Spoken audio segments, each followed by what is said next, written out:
जय हिंद साथियों, स्वागत है आपको हमारे चैनल पीसीएस दर्पण पे। देख रहे हैं दोस्तों बिहार डीएलएड संयुक्त प्रवेश परीक्षा जो 2024 के लिए रुक्मणी पब्लिकेशंस का जो डेली वाइज पे हम लोग करा रहे हैं सेट प्रैक्टिस, इसमें आज हम लोग का है कौन सा टेस्ट सीरीज नंबर चौथा है। ठीक है दोस्तों, तो इसे हम लोग करते हैं जिसमें पहला सेक्शन हम लोग का जनरल हिंदी का आता है। आइए जनरल हिंदी में देखते हैं क्वेश्चन क्या पूछे गए हैं। पहला क्वेश्चन आपका है क्या दोस्तों, सेक्शन 1 में जनरल हिंदी में पहला कह रहा है कि इस करुणा कलित हृदय में अब करुणा कलित रागिनी बजती है ना। इन पंक्ति में हमें करुणा कलित अभिव्यक्ति में कौन सा अलंकार है ये बताना है। किसमें बताना है? तो करुणा कलित, इसमें कौन सी अलंकार है बताइए। तो आप आंसर बताएंगे क्या? इस ये भी क से स्टार्ट है, ये भी क से स्टार्ट है, तो इसमें अनुप्रास अलंकार तो है नहीं, तो बाद बाकी कौन बच गया? अनुप्रास अलंकार।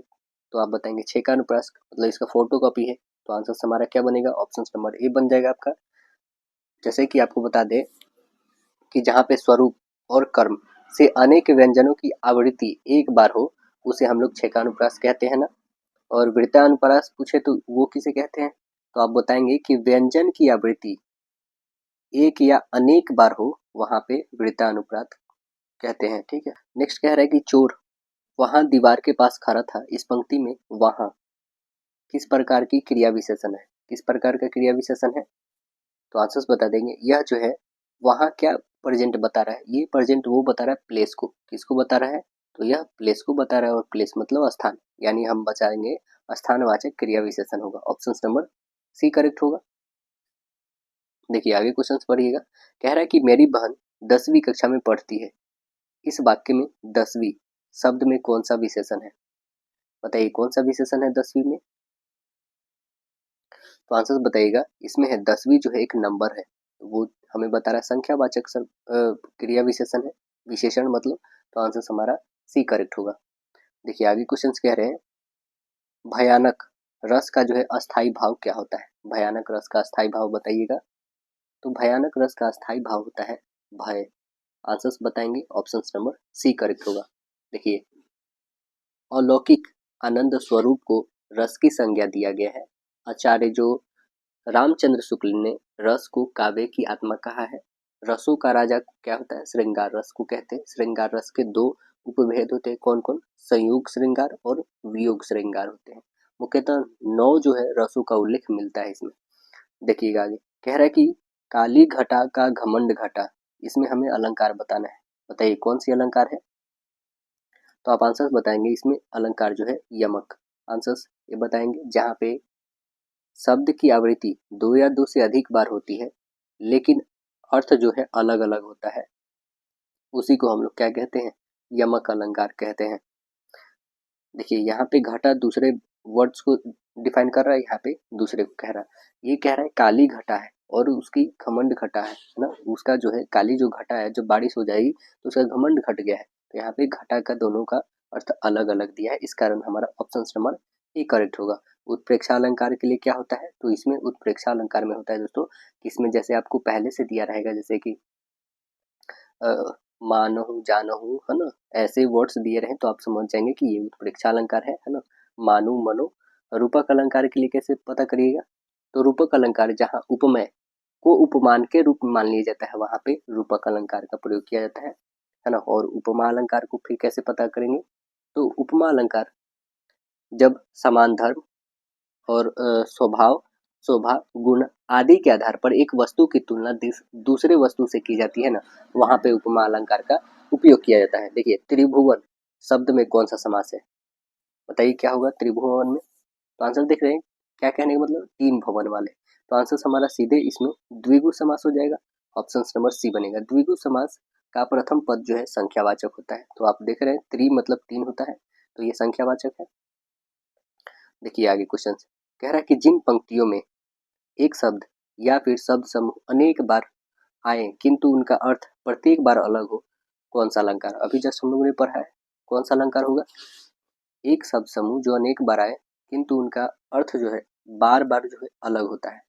देखिए अभी जस्ट हमने दिखाया था यहाँ पे काली घटा का घमंड घटा कौन सा अलंकार हुआ था, तो वैसा ही यहाँ पे हम लोग बता देंगे दोस्तों। बताइए इसमें कौन सी अलंकार होगी? इसमें अलंकार होगा आपका ऑप्शन नंबर डी, यमक अलंकार होगा ना। करेक्ट आंसर डी होंगे। देखिए, और अलंकार को तो आपको पता है, दो भेद होते हैं, कौन कौन? शब्दालंकार और अर्थालंकार होता है। शब्दालंकार में क्या आता है? अनुप्रास, यमक और श्लेष होता है। अर्थालंकार 5 होते हैं, कौन कौन? उपमा अलंकार, अतिशयोक्ति अलंकार, अलंकार, मानवीकरण अलंकार, वैसे बहुत सारे अलंकार होते हैं। इसका तो अर्थालंकार का लगभग आपको 15 अलंकार पढ़ने हैं, ठीक है। किसका? तो अर्थालंकार के। देखिए आगे कह रहा है कि स्वर्गारोहण का संधि विच्छेद बताइए क्या होगा? स्वर्गारोहण का संधि विच्छेद आंसर्स बताएंगे ऑप्शन नंबर डी, स्वर्ग जोर आरोहण। देखिए कह रहा है कि चमरी जाए पर दमड़ी न जाए, इस लोकोक्तियों का अर्थ क्या होगा? चमरी जाए पर दमड़ी न जाए, आंसर्स बता देंगे। इसमें होगा बहुत कंजूस होना, आंसर सी होगा। जिसका कोई शत्रु पैदा न हुआ हो, इस वाक्यांश के लिए सही शब्द कौन सा होगा? अजात शत्रु, ऑप्शन नंबर बी बताइएगा, अजात शत्रु। जब कर्ता एक काम समाप्त कर उसी क्षण दूसरी क्रिया में प्रवृत्त हो जाए तो उस पहली क्रिया को क्या कहते हैं? जब कर्ता जो है एक काम को समाप्त करके उसी क्षण दूसरी क्रिया में प्रवृत्त हो जाए तो उस पहली क्रिया को क्या कहेंगे हम लोग? तो आंसर बताइएगा, उसे कहेंगे पूर्वकालिक, मतलब पहले हो चुकी क्रिया। आंसर सी बताइएगा। देखिए आगे क्वेश्चंस कह रहे हैं क्या इसमें, अल्पीन और अलमारी किस विदेशी भाषा के शब्द हैं? किसके हैं? तो आंसर बताएंगे, यह पुर्तगाली है। ऑप्शन नंबर बी करेक्ट होंगे। निम्नलिखित में शुद्ध वाक्य हमें देखना है, आइए पढ़ के देख लेते कौन शुद्ध वाक्य है इसमें। कह रहा है क्या? इतना मीठा चाय मैं नहीं पीती हूँ ना, तो यहाँ पे क्या हो जाएगा? ये बिल्कुल गलत होगा। आगे देखिए, मोहन कुत्ते को डंडे से मारा नहीं, कुत्तों को डंडे से मारा ये हो सकता था। लड़कियां आम खाती है, ये तो बात सत्य दिख रहा है। आगे कह रहा है क्या आप खाना खा लिए हैं, ये भी गलत है। यानी आंसर हमें क्या दिखा? तो ऑप्शन नंबर सी करेक्ट हुआ।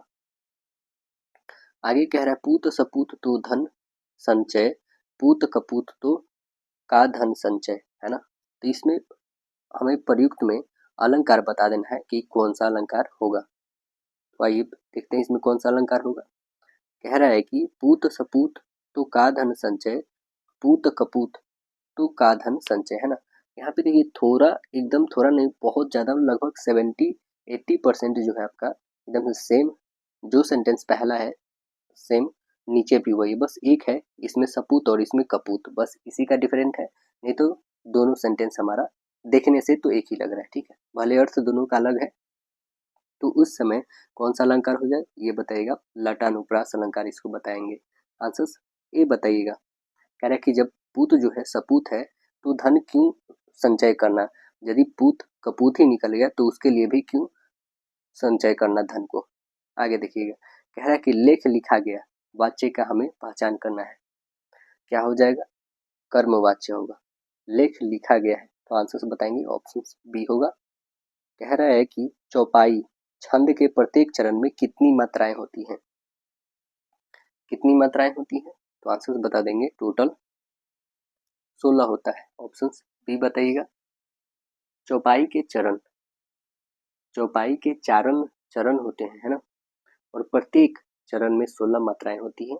रोला में 4 चरण होता है, 4 चरण में 11 और 13 मात्राएं होती हैं, जो टोटल 24 होता है। कुंडलिया के 6 चरण और 24 मात्राएं होती हैं। कह रहा है कि आगे कि जहाँ जहाँ सिंचाई की व्यवस्था है वहाँ वहाँ फसलें खूब पैदा होती है, पंक्ति में हमें वाक्य का कौन सा भेद है बताना है। जहाँ जहाँ सिंचाई की व्यवस्था है वहाँ वहाँ फसलें खूब पैदा होती है, तो आंसर्स क्या बताएंगे? ऑप्शन नंबर हमारा बी है, मिश्रित वाक्य है। करेक्ट आंसर बी होगा आपका। देखिए आगे कह रहा है कि फूलों के आसपास रहते हैं फिर भी कांटे उदास रहते हैं, पंक्ति में है फूलों के आसपास रहते हैं फिर भी कांटे उदास रहते हैं, पंक्ति में कौन सी अलंकार है? इस पंक्ति में है अनियुक्ति अलंकार। ऑप्शन नंबर बी करेक्ट बताइएगा, अनियुक्ति अलंकार है। आगे देखिए, कह रहा है कि नायक नायिका के मिलन की स्थिति का वर्णन किस रस के अंतर्गत किया जाता है? उस रस का नाम है श्रृंगार रस। आंसर डी बताएंगे, श्रृंगार रस। श्रृंगार रस के दो पक्ष होते हैं, कौन कौन? संयोग और वियोग होता है। आगे देखिएगा क्वेश्चंस। कह रहा है कि लूट सके तो लूट ले, राम नाम की लूट, पाछे फिर पछताओगे प्राण जाही जब छूट। किस छंद का उदाहरण है? किस छंद का उदाहरण है ये? तो आंसर बता देंगे, यह दोहा है। ऑप्शन नंबर क्या बताइएगा? राइट आंसर बी होगा। आगे कह रहा है क्या, हॉस्टिल का हमें हिंदी अर्थ बताना है, क्या होगा? हॉस्टाइल का क्या होगा? तो आंसर बताएंगे, हॉस्टाइल मतलब होता है विरोधी। ऑप्शन नंबर बी बताइएगा। कह रहा है इनमें किस शब्द की वर्तनी शुद्ध है? किसका है बताइएगा? तो आंसर बता देंगे, तिरस्कार। ऑप्शन नंबर ए करेक्ट होगा, तिरस्कार का होगा। आगे देखिएगा क्वेश्चन क्या कह रहा है। कह रहा है कि गरुड़ का पर्यायवाची शब्द इनमें से कौन सा होगा?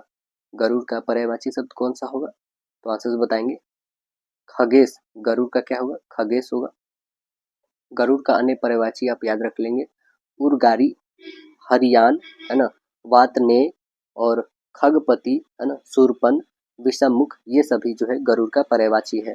आइए गद्यांश को पढ़ते हैं और उसका उत्तर देते हैं।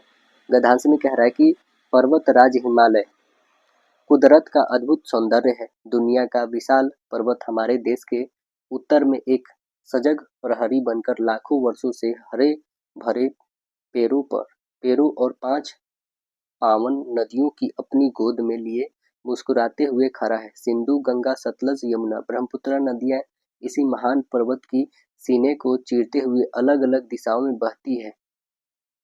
इस पर्वत का विस्तार असम की पूर्वी सीमा से लेकर कश्मीर की पश्चिमी सीमा तक तकरीबन 2000 मील तक है। इसकी चौड़ाई 186 मील तक है। इसकी चोटी की ऊंचाई 8200 से लेके 9992 फीट तक है। तो हिमालय से कितनी नदियां निकलती हैं? कितनी नदियां निकलती हैं? अभी हम लोग ने जस्ट डिस्कशन करा, कितनी नदियां थी, देखिए यहाँ पे कितनी नदी थी, सिंधु, गंगा, सतलज, यमुना, ब्रह्मपुत्र, कितने हो गए टोटल? तो आप बताएंगे 3 और 2 5, टोटल 5 नदियां निकलती है। तो आंसर्स क्या बन जाएंगे? ऑप्शन नंबर सी करेक्ट होगा। आगे देखिए अगला क्वेश्चन कह रहा है क्या, कि अनिल ने सुनील से कहा तुम बैल हो। इस वाक्य में प्रयुक्त शब्द बैल कौन सा शब्द शक्ति है? कौन सा शब्द शक्ति है? तो आंसर बता देंगे, लक्षणा। राइट आंसर बी होगा आपका। प्रत्येक शब्द में जो अर्थ निकलता है उसका बोध कराने वाली शब्द शक्ति कहलाती है, शब्द शक्ति उसे। देखिए आगे क्वेश्चन हमारा क्या कह रहा है, सेक्शन 2 मैथमेटिक्स का है। इसमें क्वेश्चंस क्या है, यदि कोसेक थीटा बराबर दिया हुआ है 13/12, तो sine theta plus cos theta minus tan theta का बराबर क्या होगा? देखिए कोसेक का वैल्यू क्या होता है, तो आप बता देंगे कि h/p होता है। बस h/p दिया हुआ है तो हमें फाइंड करने होंगे b फाइंड कर लेंगे, ताकि यहाँ पे कॉस भी है हमारे पास। चलिए यहाँ पे b हम लोग फाइंड कर लेते हैं। b फाइंड करने के लिए हम लोग लिखेंगे क्या, कि h का होल स्क्वायर माइनस p का होल स्क्वायर। तो h कितने हैं? h आप बता दीजिएगा कि h जो है आपके पास 13 है। 13 का होल स्क्वायर माइनस 12 का होल स्क्वायर करेंगे, रूट अंडर रहेगा। 13 का करेंगे 169 होगा, 12 का करेंगे 144 होगा। घटाइए कितने आ जाएंगे आपके पास? तो ये 5 और ये 2, 25 आ जाएंगे 5। बी का वैल्यू कितना आ गया? 5 आ गया। हमसे साइन थीटा, साइन का क्या होता है? p/h होता है, प्लस कॉस का क्या होता है? b/h होता है, और माइनस टेन, टेन का होता है p/b। बस इसका वैल्यू रखें, p का वैल्यू कितना हुआ है? तो p का वैल्यू 12, h का वैल्यू 13, प्लस b का वैल्यू 5, h का वैल्यू 13, माइनस p का वैल्यू 12 और b का वैल्यू 5। देखिए इस दोनों को इंक्लूड कर दिए, जो भी आएगा इसमें घटा देना है। तो जोड़ते हम लोग, 13 एलसीएम हो गया, 12 5 17 माइनस 12/5, इसका एलसीएम ले लेंगे, कितना हो जाएगा? 65। तो 13 में 5 यानी 17 में 5 तो 85 हो जाएंगे।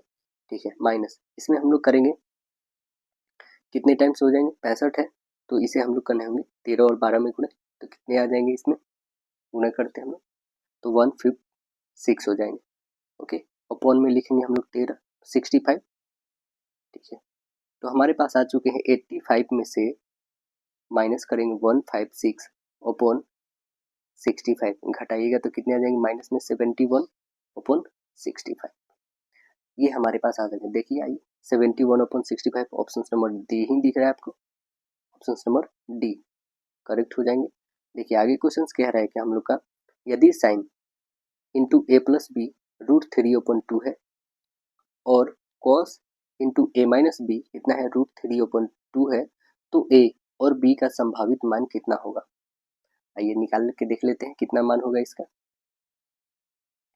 देखिए यहाँ पे आप ऑप्शन बेसिस पे भी रख के बना सकते हैं। चलिए हम लोग बनाते हैं क्वेश्चंस के अकॉर्डिंग बनाते हैं। यहाँ पे साइन लिखा गया हमारे पास, जैसे वैसे लिखेंगे साइन, हम लिखेंगे यहाँ पे साइन ए इंटू साइन ए प्लस बी लिखा गया, ये कितना दिया हो तो आप बताएंगे √3/2 है। इधर क्या लिख सकते हैं हम लोग साइन 60। ओके, अब देखिए इसे हम लोग लिखेंगे क्या कि ए प्लस बी इक्वल कितने हो जाएंगे 60 डिग्री, क्योंकि ये 60 है, साइन तो साइन कैंसिल होगा हमारा, क्योंकि इसका वैल्यू हम लोग को पता है क्या होता है साइन 60, तो इस कारण साइन से साइन काटे तो ए प्लस बी इक्वल 60 आ गया। ये आप इक्वेशन फर्स्ट ले लो। अब दिया है आपके पास क्या, ये वाला दिया है, यहाँ से हम लोग √3/2 कॉस कितने का वैल्यू कॉस 30 का वैल्यू होता है, तो आप बताएंगे कि ए माइनस बी इक्वल कितने आ जाएंगे, ए माइनस बी इक्वल 30। ये सेकेंड इक्वेशन हो गया हमारा। अब देखिए फर्स्ट एंड सेकेंड को हम लोग कैंसिल कर लेंगे, जो फर्स्ट एंड सेकेंड से हमारा बी कट गया तो यहाँ 2a आ जाएगा, ऐड करने पे 2a इक्वल कितने हो जाएंगे 90, 2 से काटिएगा तो कितने आएगा 45। मतलब कि हमें a का वैल्यू 45 आ गया। जब a का वैल्यू किसी में भी आप रखेंगे तो b का वैल्यू फाइंड हो जाएगा, तो b का कितना हो जाएगा, सपोज करिए इसमें रख लिए थे हम लोग, तो 60 में से 45 घटाइएगा मतलब 15, तो b का वैल्यू 15। आइए देख लेते हैं b का 15 और a का 45, तो a का 45 b का 15, इसमें यानी ऑप्शन नंबर हमारा करेक्ट ए बनेगा। कह रहा है यदि अल्फा और बीटा बहुपद x² - 5x + m के ऐसे शून्यक हैं कि अल्फा माइनस बीटा इक्वल 1, तब m का मान कितना होगा। तो आइए निकाल के देख लेते हैं, तब m का मान कितना हो जाएगा। कह रहा है यहाँ पे अल्फा प्लस बीटा, इसमें दिया हुआ हमारे पास अल्फा माइनस बीटा इक्वल 1 दिया हुआ, इसे हम फर्स्ट इक्वेशन रख लेते हैं। ओके, अब कह रहा है क्या शून्यकों का योग क्या होता है, तो अल्फा प्लस बीटा होता है, इक्वल होगा -b/a, तो माइनस बी का वैल्यू 5/a मतलब 1 है। ये सेकेंड इक्वेशन से आप ओके। अब क्या कह रहा है कि 1 और 2 को ऐड करने पे, फर्स्ट एंड सेकेंड को हम लोग ऐड करते हैं तो बीटा बीटा कैंसिल हो जाएगा ना, तो आप बताएंगे कि 2 अल्फा इक्वल हो जाएगा हमारे पास कितने, माइनस में 4 होगा। तो आप ये 2 से काटिएगा तो कितने 2 आ जाएंगे, मतलब a इक्वल आ जाएगा -2। बीटा की वैल्यू कितना आ जाएगा, तो -5, और ये आ जाएगा माइनस, मतलब ये हमारे जुट जाएगा यहाँ पे 2, तो घटाएंगे तो -3, यानी बीटा की वैल्यू -3, अल्फा की वैल्यू -2 आ गया। अब शून्यकों का गुणनफल क्या होता है, तो आप बताएंगे c/a, c कितना है m/a।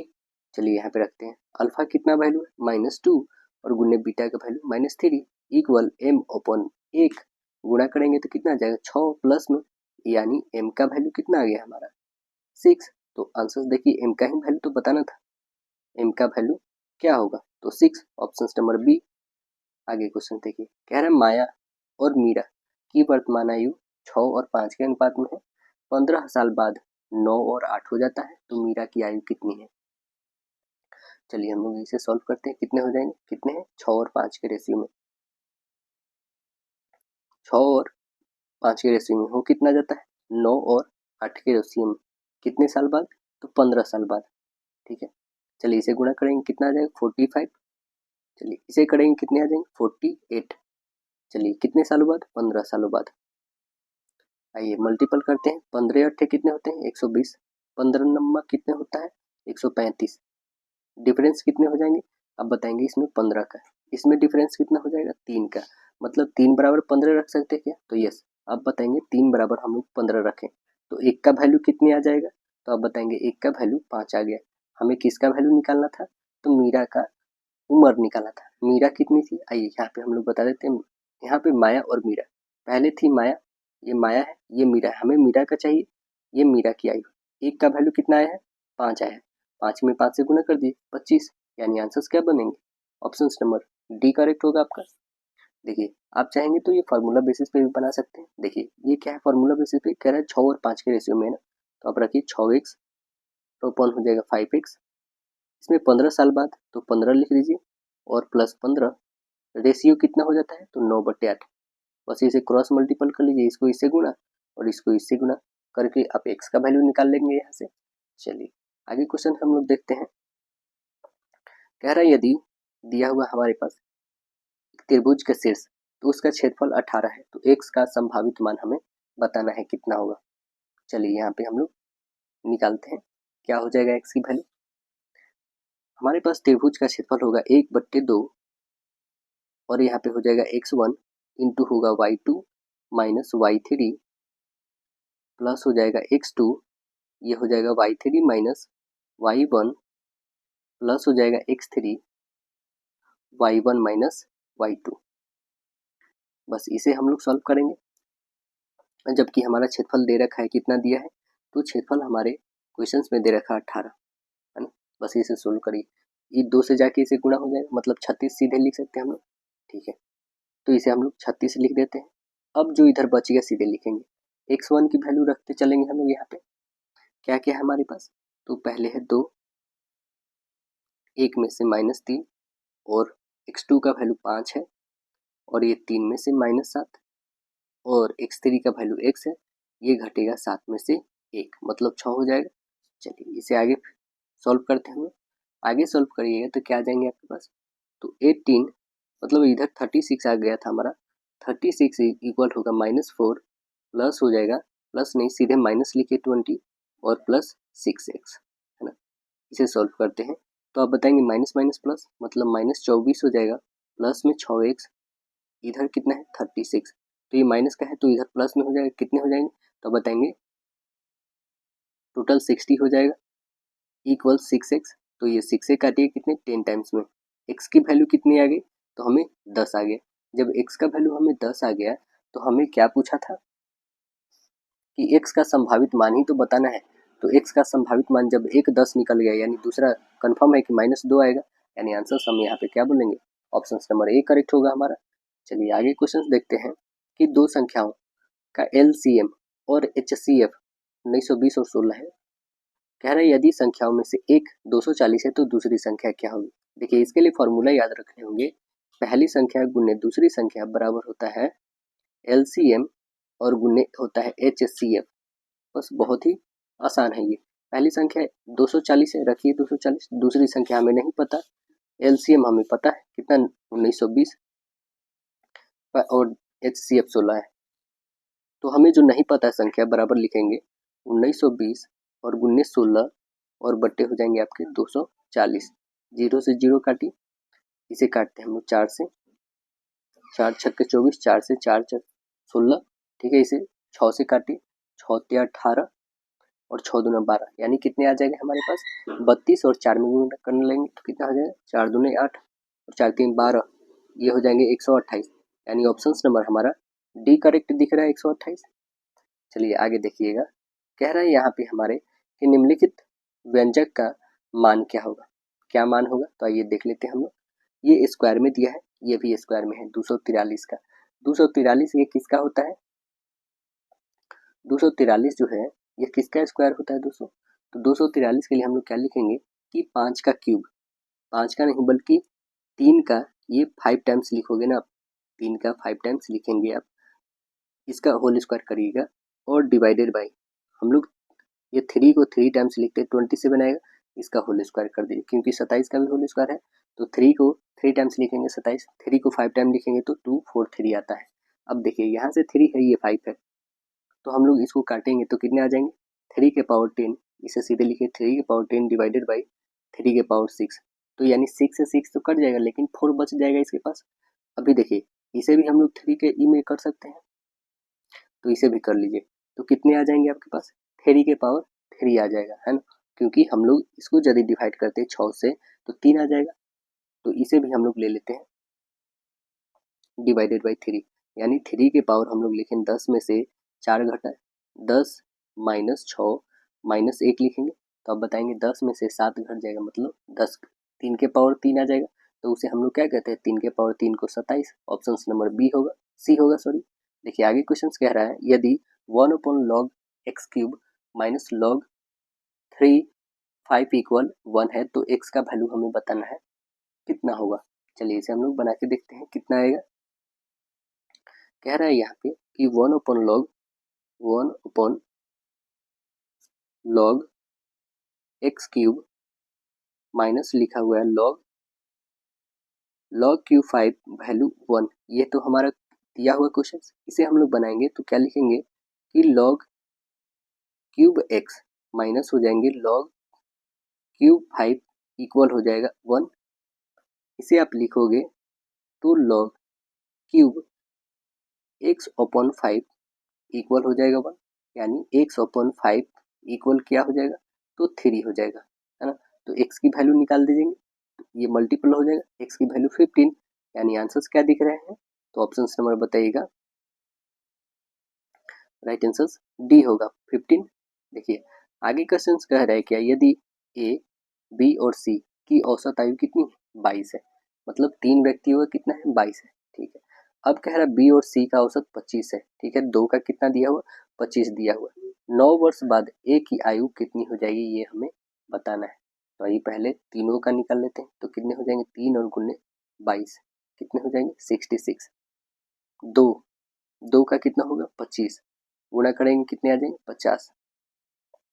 अब हम इस दोनों में से घटाते हैं कितना आ जाएगा 16, कितने साल बाद 9 साल बाद कह रहा है, तो इसमें बस 9 को ऐड कर लो कितने आ जाएंगे 25। आंसर्स क्या दिख रहे हैं ऑप्शन नंबर डी आपके हो जाएंगे। चलिए आगे क्वेश्चंस देखिए, कह रहा है आगे क्वेश्चंस में आपके कि एक समचतुर्भुज की परिमाप कितनी है 120 मीटर और किन्हीं दो समानांतर भुजाओं के बीच की दूरी 15 मीटर है, तो समचतुर्भुज का क्षेत्रफल हमें ज्ञात करना है। क्या होगा समचतुर्भुज का क्षेत्रफल, समचतुर्भुज की भुजा जो निकालेंगे हम लोग 120/4 लिखेंगे, 120 और बट्टे 4 से लिखेंगे तो यानी 30 हमारा क्या आ गया एक भुजा आ गया। तो इसका क्षेत्रफल निकालने का फॉर्मूला होता है भुजा गुने समानांतर भुजाओं के बीच की दूरी। समानांतर भुजाओं के बीच की दूरी 15 दिया हुआ है और भुजा कितना है 30 हमारा, तो 30 गुने 15 करेंगे 15 और 3 में करेंगे 45, यानी 450। क्या होगा सेंटीमीटर स्क्वायर या मीटर स्क्वायर, तो मीटर बताइए क्योंकि सेंटीमीटर में तो है नहीं, यानी आंसर हमारा बी करेक्ट होगा। कह रहा है यदि किसी कार का क्रय मूल्य कितना है, तो आप बताएंगे 1.5 लाख रुपया है। राजू ने 15% लाभ पर मोन्टू को बेच दिया और बाद में मोन्टू ने 2% हानि पर पुनः राजू को बेच दिया। लेन देन में कितने लाभ और हानि हुए हैं वो हमें ज्ञात करना है। चलिए इसे हम लोग ज्ञात करते हैं कितने 1.5 लाख का है। ओके, तो हम क्रय मूल्य जो है राजू के लिए कितना है 1.5 लाख रुपया है, तो यहाँ पे हमने लिखा। अब कह रहा है क्या कि क्रय मूल्य मोन्टू के लिए कितने हो जाएंगे, तो आप बताएंगे कि वो 5% लाभ पे बेच रहा है 105/100 होगा। 2 जीरो से 2 जीरो काटिए, चलिए गुणा करते हैं हम लोग इसको कितने आ जाएंगे आपके पास, तो 1575 और डबल जीरो आ जाएगा, है ना। मतलब कितने आ जाएंगे 1,57,500 रुपया। अब राजू का जो क्रय मूल्य है मोन्टू का विक्रय मूल्य बन जाएगा जो इतना पे बनेगा कितना, तो 98 और बट्टे 100, क्यों क्योंकि उसने 2% की हानि हो गई है। तो 2 जीरो से 2 जीरो हटा दीजिए, गुना करेंगे तो कितने आ जाएंगे आपके पास 154350 आ जाएगा। अब देखिए ये जो अमाउंट आया है बस इसको इससे घटा लेते हैं तो कितने बन जाएंगे आपके पास 3150 रुपया। यह क्या है उसकी वास्तविक लाभ है किसका, तो राजू का। तो हम क्या बताएंगे ऑप्शंस बताइएगा। राइट आंसर डी राजू का 3150 रुपया लाभ है। आइए देखते हैं, एक धनराशि 8 वर्ष में चक्रवृद्धि ब्याज पर दुगुना हो जाती है तो कितने सालों में स्वयं के 4 गुना हो जाएगी। देखिए कितना आसान तरीका है ये, कह रहा है क्या पहले 2 गुना कितने सालों में 8 सालों में, ठीक है। अब कह रहा है कि 2 के पावर यदि हम लोग n डाल दें तो ये 8 को हम लोग 8n लिख सकते हैं क्या, ये ईयर है दोस्तों।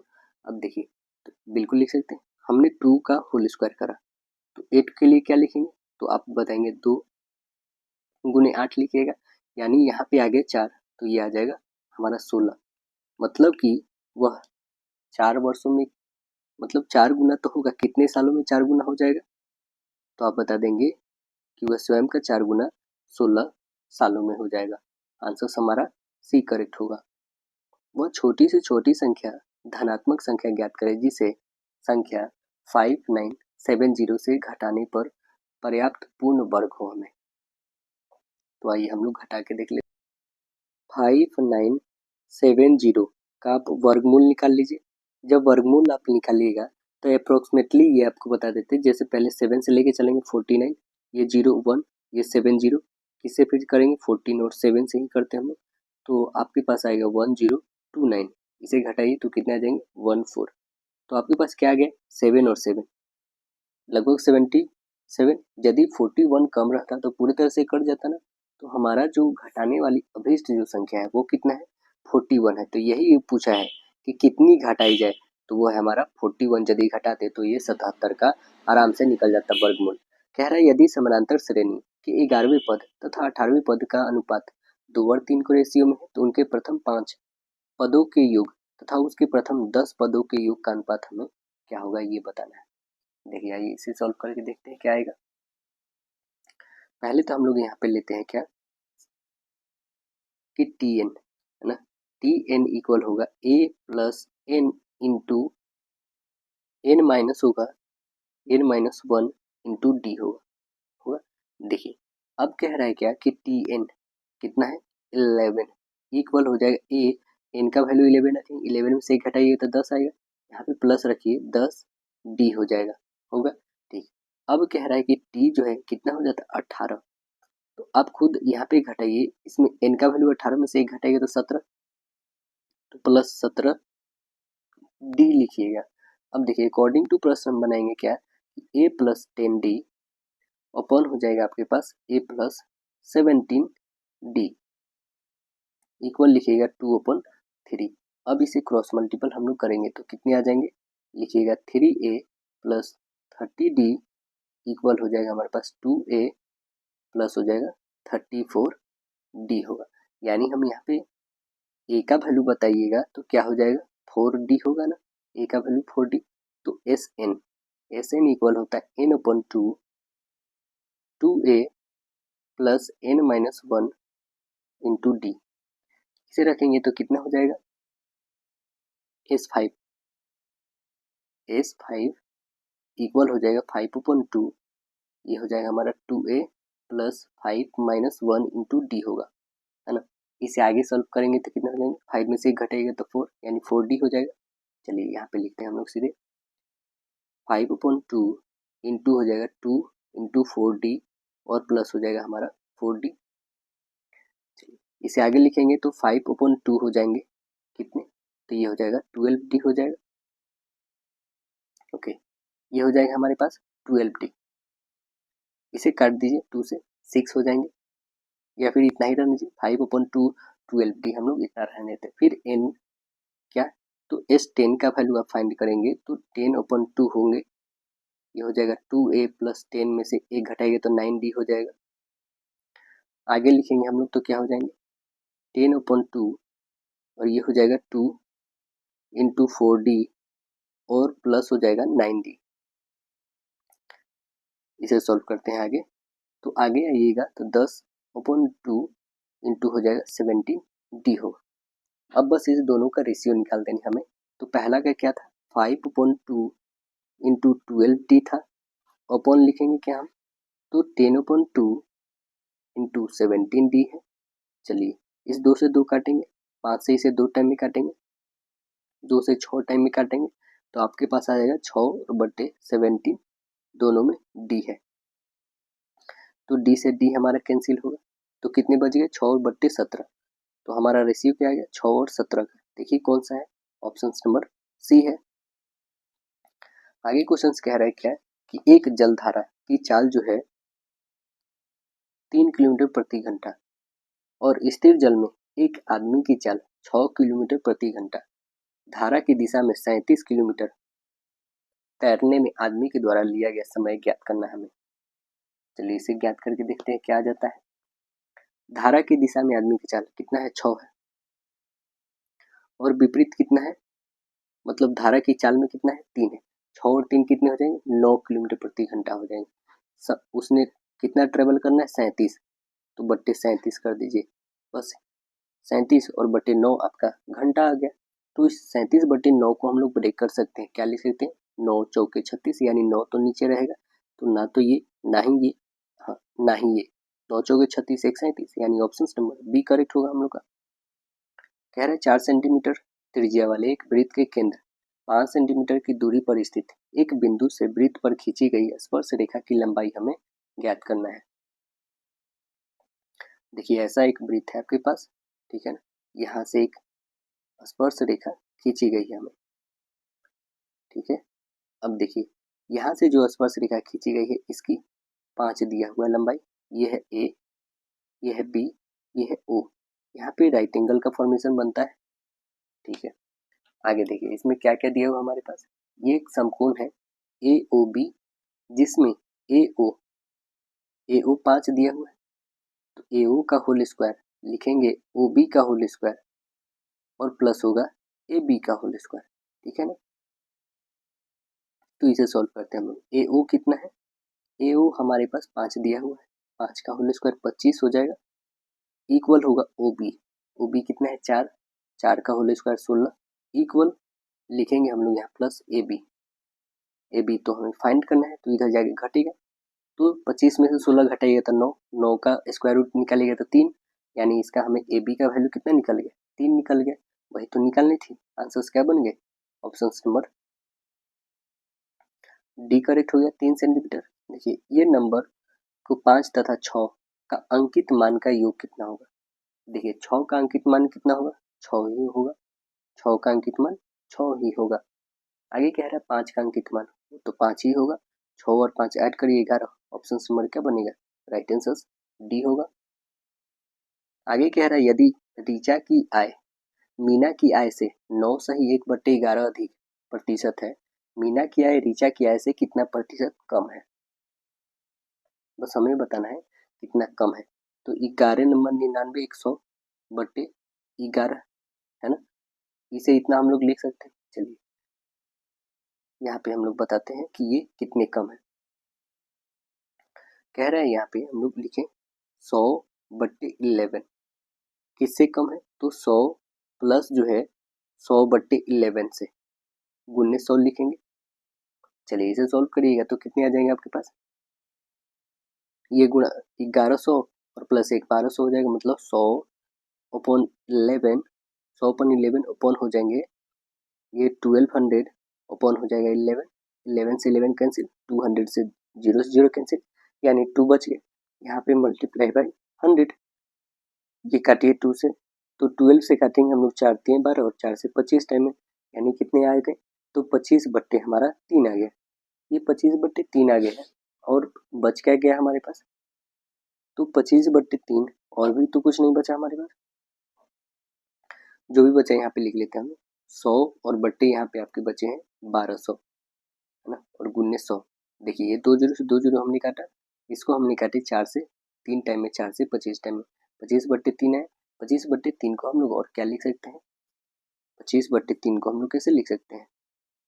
देखिए कोई फ्रैक्शन है क्या इसमें 25/3 को लिखने का, तो आप बता देंगे कि 25/3 जो आया है बस उसमें से हम लोग घटा लेंगे 100 को, तो कितने आ जाएंगे आपके पास, वो आ जाएगा 100 बट्टे टोटल 12 आ जाएगा, है ना, 100 बट्टे कितने 12 आ जाएगा।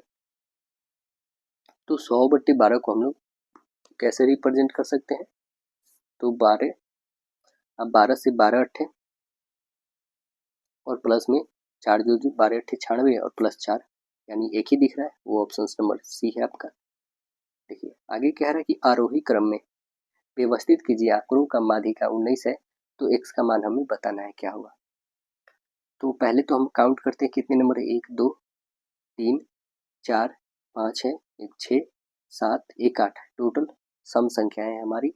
तो सम संख्याएं 4 का 8 का आधा 4 हो जाएगा, तो चौथा और पांचवा पद का योग ये यहाँ पे निकलते हैं, चौथा और पांचवा, चौथा पद जो है आपका, चौथा पद जो है x+4 है, पांचवा पद कौन सा है, तो x+8 है, का आधा ये किसके बराबर, तो आप बता देंगे 19 के बराबर, क्योंकि माध्यिका इतना ही तो है, बस इसे क्रॉस मल्टीपल करेंगे तो 38 हो जाएगा।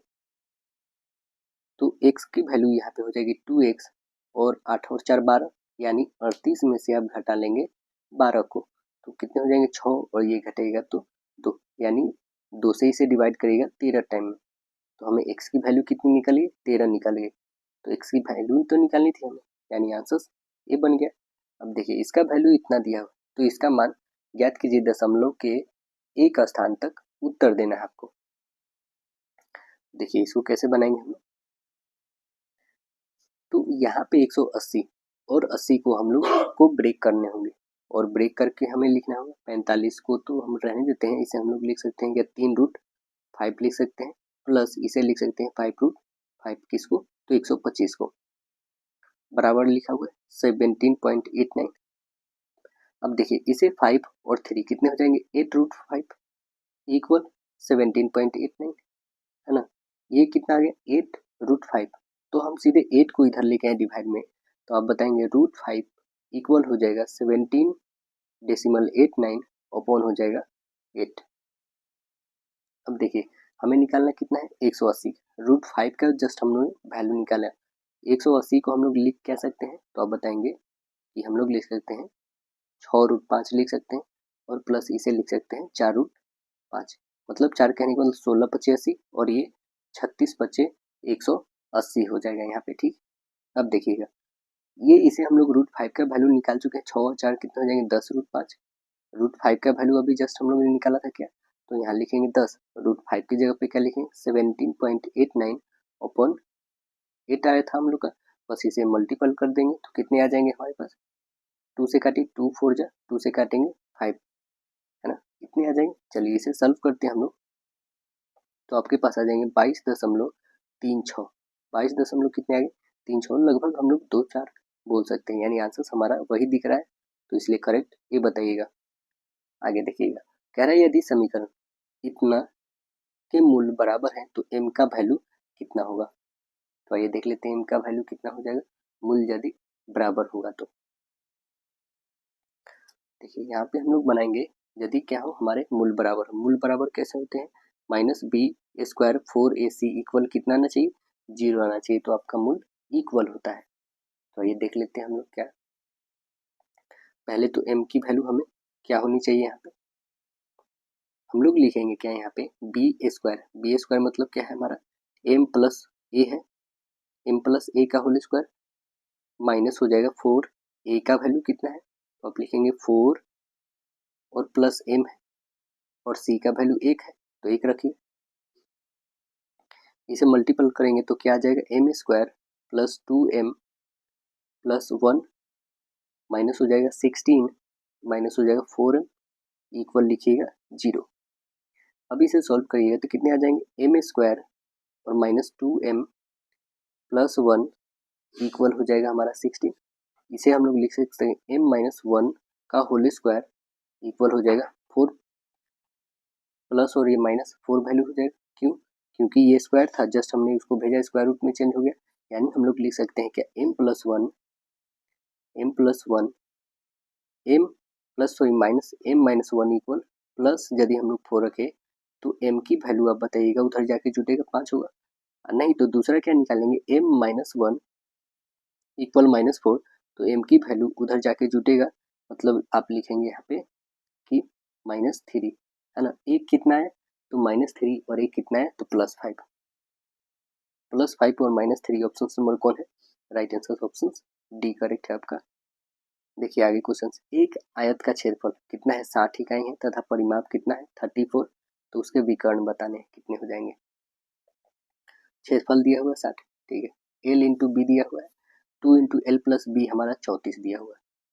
देखिए यहाँ पे हम लोग लिखेंगे क्या 2 into L plus B equal 34, 2 से काटिएगा 17, एल प्लस बी कितने आ गए हमारे 17 आ गए, L plus B both side square कर लेते हैं हम लोग, चलिए बोथ साइड स्क्वायर कर लेंगे तो कितने होंगे l² plus b² plus 2lb मतलब ab इक्वल 17 का होल स्क्वायर 289 होता है, 289 लिखेंगे हम लोग। देखिए एल स्क्वायर और b² की वैल्यू तो हमें दिया नहीं है, क्योंकि l² प्लस b² का मतलब होता है हमारा विकर्ण, चलिए 2 और lb का तो वैल्यू दिया है कितना 60 है इक्वल 289 लिखेंगे, तो आप बताइएगा l² plus b² equal 289 minus कितने हो जाएंगे 120, घटा दीजिए तो आपके पास आ जाएंगे कितने 169 आ जाएगा, यानी हम लिख लेंगे क्या कि l² प्लस b² केवल 169 है। यदि हम लोग रूट अंडर बोथ साइड कर ले, बोथ साइड रूट अंडर, तो अब बताएंगे ये तो हमारा विकर्ण बन गया, तो विकर्ण का इसका वैल्यू कितना 13, यानी विकर्ण हमारा आ जाएगा 13। तो आइए देख लेते हैं ऑप्शन कहाँ है 13। Yes, option number C correct है आपका। आगे क्वेश्चन कह रहा है बिंदु ये दिया हुआ 15 और 8 की मूल बिंदु की दूरी क्या होगी, ये हमें बताना है।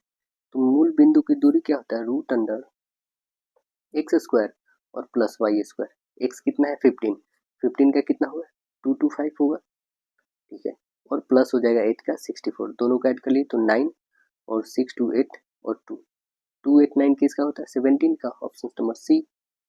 देखिए आगे कह रहा है मान लेते हैं, मान ली कि n वह बड़ी से बड़ी संख्या जिसमें 1300, 4660 और 6900 को विभाजित करने पर शेषफल बचता है, तो संख्या n के अंकों का योग कितना होगा। आइए हम लोग बना के देखते हैं कितना योग होगा इसका। पहले तो हम लोग करेंगे क्या, 4660 में से घटाइएगा 1300, तो कितने निकलेंगे, तो आप बताएंगे 3660, 3360, ठीक है। 6900 में से आप घटाइएगा कितना 4660, कितने आ जाएंगे 2240। अब घटाइएगा 6900 में से 1300, तो कितने आ जाएंगे 5600। अब जो है हमारे पास ये जो आ गए 3360, 2240 और 5600 का महत्तम समापवर्तक कितना होगा, HCF निकालिएगा, तो HCF जो हो जाएगा आपका ये हो जाएगा 1120 हो जाएगा, ठीक है। तो जो हमारी जो संख्या आई है 1120, सभी को ऐड कर लेते हैं तो कितने हो जाएंगे, 1 प्लस 2 प्लस 0 ऐड करिएगा 3 और 1 4, यानी आंसर्स क्या बनेंगे, ऑप्शन नंबर हमारा बी ए करेक्ट होगा। फोर देखिए इसको रेशनलाइज करना है, रेशनलाइज नहीं, हमें सीधे बताना है कि ये क्या है, परिमेय है ना, अपरिमेय, प्राकृत या पूर्ण। तो आंसर्स क्या बताइएगा, यह जो है एक परिमेय संख्या है, हमारा क्या है, परिमेय संख्या है, क्योंकि रूट 5 है, रूट 5 को कटेगा ही, यहाँ से भी 5 आएगा और ये भी रूट 5 आएगा, इसलिए कटेगा ही और पी बाई क्यू के फॉर्म में आएगा। क्वेश्चन तीसरा जो है साइंस का है, क्वेश्चन है क्या कि व्यक्ति अपनी दाढ़ी बनाने के लिए जिस दर्पण का प्रयोग करता है वह कौन सा दर्पण है, तो उस दर्पण का नाम है अवतल दर्पण। आंसर्स बी बताइएगा।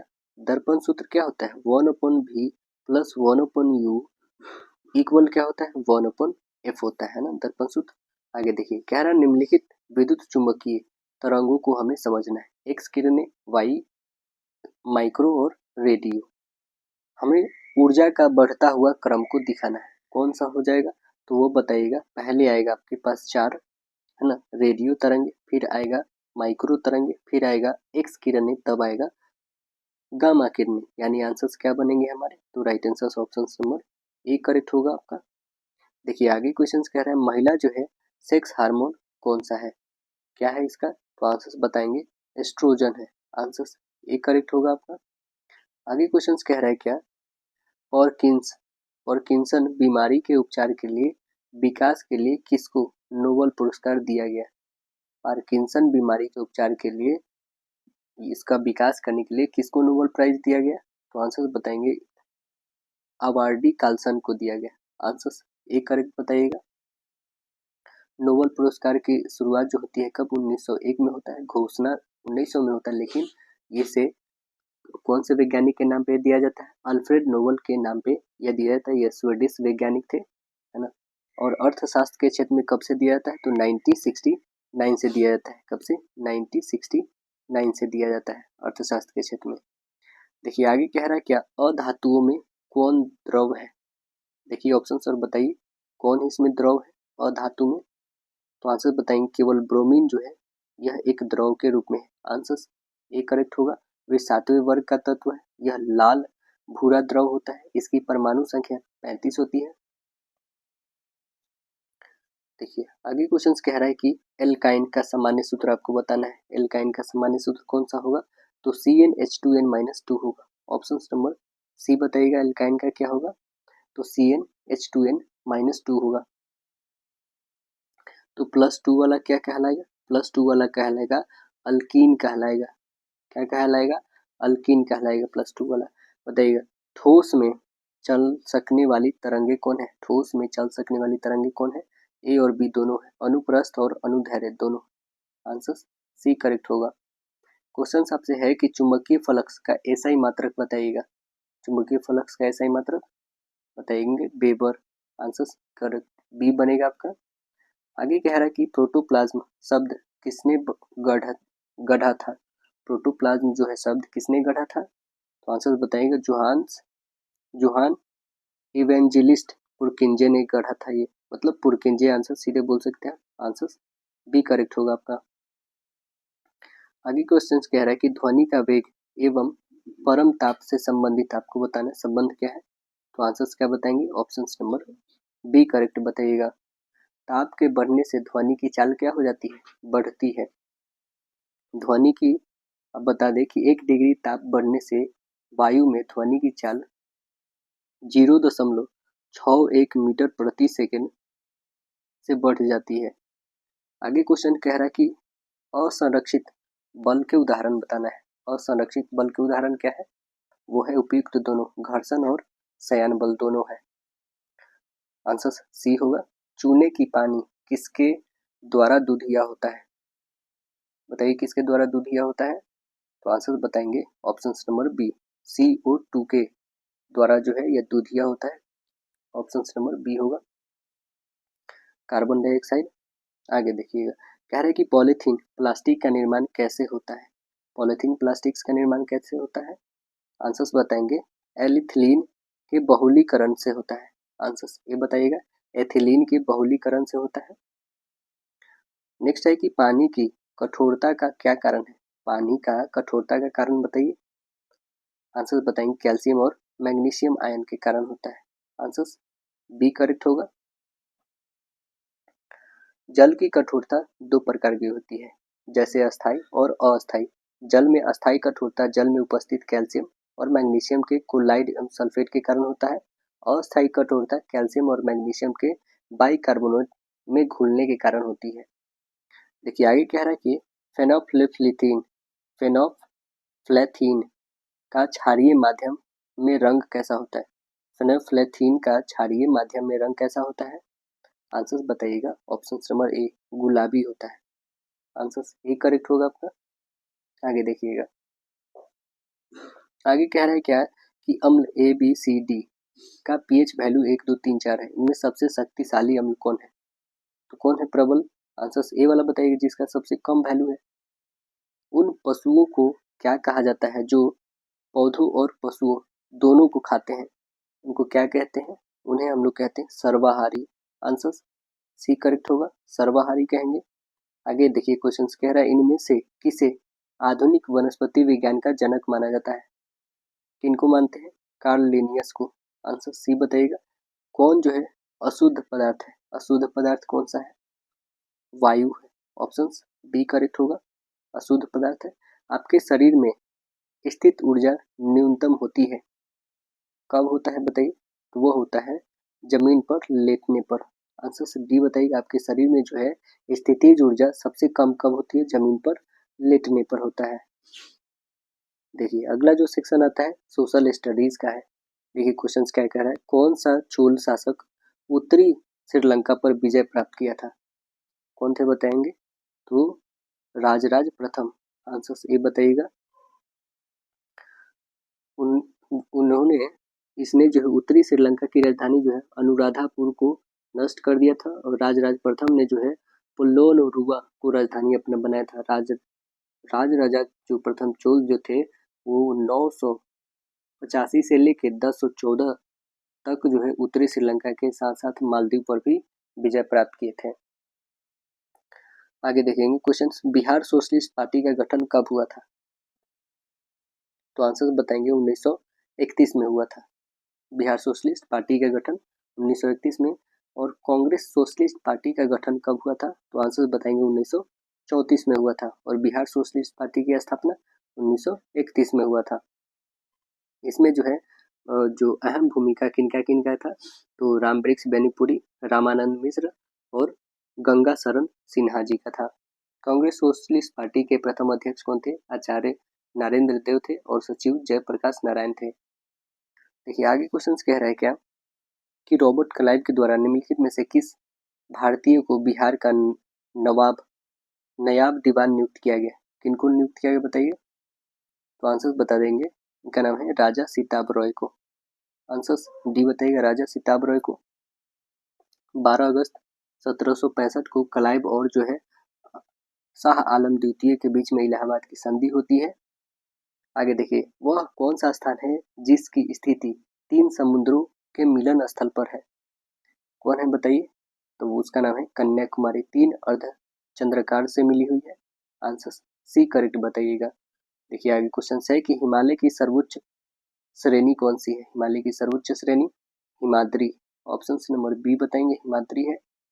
कह रहा है कि संविधान के अनुच्छेद 324 के अनुसार निर्वाचन आयोग के निम्नलिखित में से कौन कार्य है? आइए कार्य देख लेते कौन है।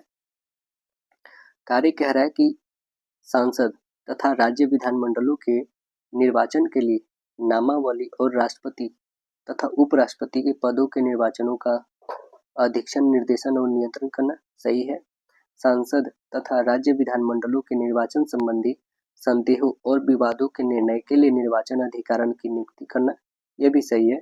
सांसद तथा राज्य विधानमंडलों के सदस्यों की अनर्हताओं के प्रश्न और राष्ट्रपति और राज्यपालों को परामर्श देना। आंसर से ये भी सही है, यानी करेक्ट हमारा ऑप्शन नंबर डी होगा। आगे क्वेश्चन कह रहा है क्या निम्नलिखित में से अंतर्राज्यीय परिषद के प्रमुख कार्य कौन से हैं? कौन से हैं? तो इसमें भी करेक्ट हमारा राइट आंसर डी होगा। पढ़ लेते क्या क्या है। विभिन्न राज्यों के मध्य उत्पन्न विवादों की जांच करना और उनका परामर्श देना। कुछ या सभी राज्यों के अथवा संघ और एक राज्य या अधिक राज्यों के सामान्य हित से संबंधित विषयों का अन्वेषण करना और उस पर विचार करना। आगे है उपयुक्त विषय कर इनसे संबंधित नीति और कार्य के बेहतर समन्वय की सिफारिश करना। तो आंसर डी करेक्ट होगा। कह रहा है कि अंतर्राष्ट्रीय मुद्रा कोष की स्थापना किसका परिणाम था? बताइए किसका परिणाम था? इंटरनेशनल मनी फंड का। तो आंसर बताएंगे option number B, Bretton Woods सम्मेलन का। ऑप्शन नंबर बी करेक्ट बताइएगा। इस सम्मेलन कब हुआ था? 1944 में हुआ था, जुलाई में। कह रहा है कि गोल्डन हैंडशेक स्कीम किससे संबंधित है? यह संबंधित है स्वैच्छिक सेवानिवृत्ति से। आंसर सी करेक्ट बताएंगे आप। कह रहा है कि मोनालिसा को किस पर पेंट किया गया था? किस पे पेंट किया गया था? तो आंसर बताएंगे लकड़ी पे। ऑप्शन नंबर बी करेक्ट होगा। चंद्रशेखर आजाद मुठभेड़ में कहाँ शहीद हुए थे? कहाँ पे शहीद हुए थे? इलाहाबाद में। आंसर ए करेक्ट बताएंगे। हीराकुंड बांध किस नदी पर बना है? हीराकुंड बांध किस नदी पे है? आंसर बताएंगे महानदी पे है। ऑप्शन नंबर बी करेक्ट होगा। राष्ट्रपति के चुनाव में कुल मतदान के कितने हिस्से से कम मत मिलने पर प्रत्याशी की जमानत राशि जो होती है वो जब्त हो जाती है? कितने न मिलने पे बताइएगा? तो आंसर बताइएगा 1/6 नहीं मिलने पे क्या हो जाती है? जो जमानत राशि होती है उसे जब्त कर लिया जाता है। ऑप्शन बी हो जाएगा। कितना जमानत राशि होती है? तो जमानत राशि 15,000 रुपया होती है ना। आगे देखिएगा। कह रहा है कि विश्व बैंक समूह में कौन शामिल नहीं है? कौन नहीं है शामिल? तो आंसर बताएंगे IDA शामिल है, MIGA शामिल है, IFC है, लेकिन ABD नहीं है। एशिया डेवलपमेंट बैंक नहीं है इसमें शामिल। आंसर डी करेक्ट होगा आपका।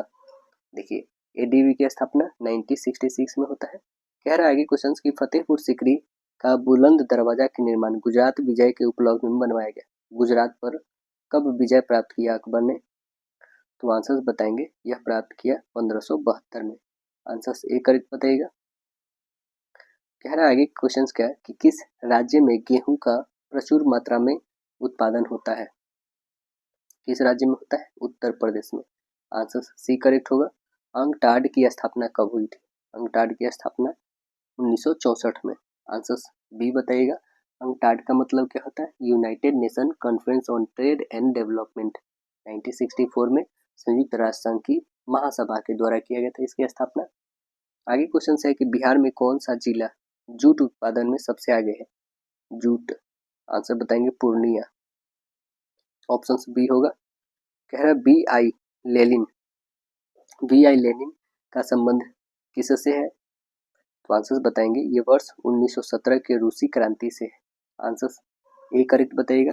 लेनिन के नेतृत्व में रूस के जार को हटाकर मजदूर और किसान की सरकार जो है समाजवादी बनी थी। रूस के राष्ट्रपति लेनिन को कहा जाता है जिनकी मृत्यु 1924 में हो गया था, 1924 में हो गया था। विश्व की प्रथम समाजवादी सरकार जो है रूस को बनाया गया। वैश्विक जो वैज्ञानिक समाजवाद के जनक कौन है? वैज्ञानिक समाजवाद के जनक कार्ल मार्क्स हैं। कार्ल मार्क्स ने 1848 में कम्युनिस्ट मैनिफेस्टो की घोषणा किए थे। दास कैपिटल पुस्तक समाजवाद को वैज्ञानिक आधार पर दिया गया। कार्ल मार्क्स का है दास कैपिटल। देखिए आगे जनगणना 2011 के अनुसार पूछा क्या गया है कि महिला साक्षरता की दृष्टि से बिहार के जिलों के अवरोही क्रम में हमें बताना है सही क्रम कौन है। अवरोही क्रम कौन है सही? तो सबसे पहले रोहतास, जो हमारे राज्य में जो बिहार राज्य है दोस्तों, उसमें रोहतास को क्या बोलते हैं कि बिहार का केरल है। रोहतास के बाद मुंगेर, उसके बाद पटना, तब है औरंगाबाद। आंसर हमारा बी करेक्ट बताइएगा। आगे जो सेक्शन आता है वो हमारा सेक्शन नंबर 5 है और वो है जनरल इंग्लिश का। देखिए क्वेश्चन इसमें क्या है, कह रहा है क्या, select the most appropriate meaning of the given items. देखिए क्या दिया हुआ, बॉटम लाइन। बॉटम लाइन का मतलब होता है क्या है? बॉटम लाइन इसका मतलब होता है इसका महत्वपूर्ण तथ्य है ना, अति महत्वपूर्ण तथ्य। इसका मतलब क्या होता है? अति महत्वपूर्ण तथ्य। तो आंसर्स क्या बता देंगे? Option number B, the most important fact. Option B correct होगा। देखिए आगे कह रहा है कि सिलेक्ट द इनकरेक्टली स्पेल्ड। ये देख लेते हैं कौन है इनकरेक्ट। अब देखिएगा मटेरियल सभी लिखा गया है ना, इसमें आपका जो है इनकरेक्टली कौन है? तो इनकरेक्टली है जो है ऑप्शन नंबर डी करेक्ट है आपका। जो है मटेरियल को ऐसे नहीं बल्कि क्या लिखेंगे, ए से स्टार्ट होता है, इसने ई से स्टार्ट किया, इसका करेक्ट डी होगा। कह रहा है select the option that express the given sentence in a passive voice. देखिए क्या है, they have decorated the hall beautifully. Answers क्या बताएंगे, the hall has been decorated beautifully by them. Answers ये करेक्ट बनेंगे आपके। कह रहा है क्या, select the most appropriate synonym of the given word. क्या हमारे पास दिया है ट्रम्प, तो ट्रम्प का साइनोनिम बताइएगा क्या होगा। इसका मतलब पहले क्या होता है, इसका मतलब होता है जीत, तो इसका साइनोनिम क्या होगा, विक्ट्री होगा ना। विक्ट्री है तो यस ऑप्शन नंबर बी है आपका, विक्ट्री होगा। विन रहता तो विन भी हो जाता। Select the most appropriate option to fill in the blank. The dash of knife in his hand made her sick. तो आंसर्स क्या बताएंगे, आंसर्स बोलिएगा साइट। आंसर्स बी करेक्ट होगा यहाँ पे, मतलब उसके हाथ में चाकू को देखकर उसकी तबीयत क्या होगी, खराब हो गई। आंसर देखिए, select the most appropriate antonym of the given word. क्या है, डिले। डिले का मतलब होता है क्या है, देर, तो इसका एंटोनिम क्या हो जाएगा आगे, यानी आंसर एडवांस बोल देंगे। आंसर डी होगा। Select the most appropriate option to fill in the blank. क्या है, electric gadgets make house chores dash. क्या बनेंगे यहाँ पे, आंसर्स बताएंगे यहाँ पे convenient. Answers correct answers D बताइएगा यहाँ पे। इलेक्ट्रिक गैजेट्स के आने से जो है घरेलू कार्य को सुविधाजनक या फिर आसान बना दिया गया है, ये यहाँ पे बात कहने का मतलब है। तो आंसर्स हमारा क्या बनेंगे, option number D. Select the most appropriate option to fill in the blank. Hardly had I called him dash my mother started screaming. तो आंसर्स क्या हो गए यहाँ पे, आंसर्स हमारे बनेंगे ऑप्शन नंबर डी करेक्ट होगा। वेन होगा यहाँ पे use, hardly had I called him when my mother started screaming. Correct answer D हो जाएगा यहाँ पे। देखिए आगे क्वेश्चन कह रहा है क्या, select the option that can be used has one word substitute for the given group of word. क्या है देखिए, दिया है हमारे पास vertebrata animal that crawl on the ground. क्या हो जाएगा यहाँ पे, तो आंसर्स हमारे बनेंगे, इसका मतलब है रेंगने वाले जो जलचर कहलाते हैं उसको हम लोग क्या बोलेंगे, रेप्टाइल्स बोलेंगे। Answers option number D correct होगा। आगे कह रहा है select the option that express the given sentence in a direct speech. देखिए, Rajiv requested his friend to remove his shoes before entering his house. इसका क्या बताइएगा नरेशन, तो इसका बनेंगे Rajiv said to his friend, Rajiv ने अपने दोस्त से कहा कि please remove your shoes before entering my house. मेरे घर में आने से पहले कृपया क्या कर दो, जूते खोल दो। ऑप्शन नंबर करेक्ट ये बनेंगे। आगे कह रहा है क्या, select the most appropriate option to fill in the blank with the correct options. आइए देख लेते हैं क्या है। The dash needs of inhabitants seem to be fruit, iced drinks, cine, boots and lottery tickets।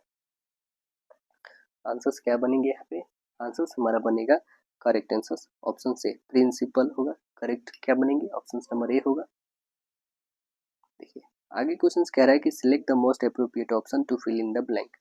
When the patient recovered he was dash from the hospital. तो answers बताएंगे यहाँ पे डिस्चार्ज्ड, ऑप्शन बी करेक्ट होगा। Discharged B हो जाएगा correct. Select the most appropriate meaning of the given item. क्या दिया हो हमारे पास, to be ill at ease. तो इसका मतलब क्या होता है, इसका मतलब होता है कि व्यग्र, बेचैन, है ना। तो आंसर्स क्या बताएंगे, आंसर्स बताएंगे टू फील अनकंफर्टेबल और worried in a situations. Answers A correct बन जाएंगे आपके। आगे दिखाई दे रहा है कि select the most appropriate option to fill in the blank. क्या है, he admonished his listeners dash their wicked wicked wicked away. Answers क्या बनेंगे यहाँ पे, आंसर्स बनेगा option number C to change. Correct answer C बताएंगे। Select the most appropriate meaning of the given item. क्या है, long in the tooth, long in the tooth. इसका क्या बताएंगे, मतलब होता है इसका कि बहुत ही बूढ़ा, बहुत ही बूढ़ा। तो आंसर्स क्या बताएंगे कि too old to do something. Answers C correct बताइएगा। देखिए आगे क्वेश्चन कह रहा है select the most appropriate option to fill in the blank. क्या है, I am not going to buy dash toys for you. तो आंसर्स क्या होंगे हमारे, यहाँ पे होंगे these. I am not going to buy these toys for you. Answers A correct होगा। Select the most appropriate option to fill in the blank. My sister treats me well in morning but at night she becomes dash, she becomes awful. Answers क्या बनेंगे, correct answer C correct होगा। इसका मतलब क्या होता है, भयावह, है ना। आगे क्वेश्चन है क्या, select the most appropriate option to fill in the blank. क्या है, Danny lay on his back staring at the dash of his room. तो आंसर्स क्या बोलेंगे, आंसर्स यहाँ पे बोलेंगे सीलिंग। करेक्ट आंसर्स बी बताइएगा। इसमें करेक्ट क्या हो जाएंगे, ऑप्शन नंबर बी। मतलब कह रहा है कि किसी कमरे की छत अथवा रूफ के नीचे का भाग जो है क्या होता है, सीलिंग कहलाता है। आगे देखिएगा, कह रहा है क्या, द सिंबल, ये जो सिंबल दिख रही है इसे क्या कहते हैं, तो इसे कहते हैं हम लोग एक्सक्लामेटरी मार्क्स कहते हैं ना, एक्सक्लामेशन मार्क कहेंगे। आंसर ए करेक्ट होगा। फुल स्टॉप तो आपको पता है, फुल स्टॉप, क्वेश्चन मार्क भी पता है, सेमीकोलन क्या होता है, ऐसे होता है। कह रहा है कि which punctuation mark is used to ask a questions. तो आंसर्स क्या बताएंगे, questions mark. Answers D correct होगा। देखिए आगे जो सेक्शन आता है वो है 6 नंबर सेक्शन, और इस सेक्शन में देखेंगे section 6 logical and analytical reasoning. देखिए क्वेश्चन इसमें क्या कह रहा है गया, यहाँ पे बी सी डी ई, है ना। तो ये कितना बढ़ाया गया बी से, तो आप बताएंगे बी 2 पे और ये 12 पे 10 बढ़ा है, ये सी पे ये 13 मतलब 10 ही बढ़ा है, सभी में 10 10 बढ़ रहा है। तो यहाँ 6 से 10 बढ़ाएंगे यानी कितने हो जाएंगे हमारे, से 10 बढ़ा दिएगा तो 16, 6 10 16 हो जाएंगे। 16 से पी तो हमारा बस एक ही दिख रहा है, पी से स्टार्ट, ऑप्शन बी करेक्ट होगा।